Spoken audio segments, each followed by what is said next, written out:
Wisconsin should be embarrassed by this activity. New at 10, a last-ditch effort by Democratic Governor-elect Tony Evers to save his power. He will personally ask the governor to veto the package passed by the legislature during its lame duck session. Those bills put new limits on Evers' power as governor. They limit early voting. They also enact work requirements for Medicaid.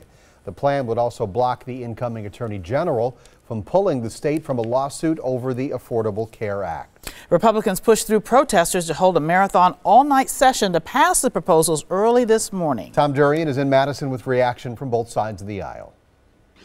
A far cry from 24 hours ago here in the state capitol, where some of the hearings on these bills hadn't even started yet. Now the reaction from both sides is coming in to what the governor-elect calls a hot mess. Wisconsin should be embarrassed by this activity. Governor-elect Tony Evers not mincing words while reacting to the overnight vote by the Republican-controlled legislature to limit his powers. I am very concerned that the 2.6 million people that voted and they represent the rest of the people of Wisconsin did not have their voices heard because of the actions of the legislature over the past few days. Republicans said their goal is to have a seat at the table in negotiations, particularly around health care and economic development. Many in the media have really tried to make this into some kind of a power grab.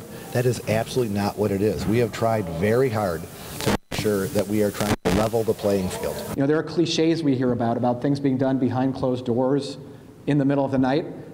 In this case, this was literally done behind closed doors in the middle of the night. Republicans say it's an effort to keep the legislation they've passed from being changed.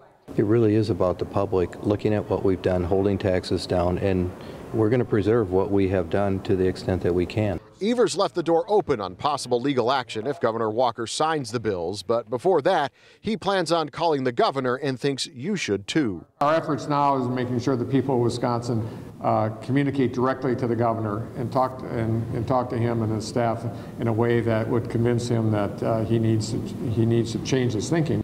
Governor Walker has signaled that he will sign these bills when they make it to his desk. However, with the revisions made last night, it is unclear. The governor is out of town in Washington, D.C., attending the funeral of President George H.W. Bush. Reporting from the Capitol tonight, Tom Durian, today's TMJ4.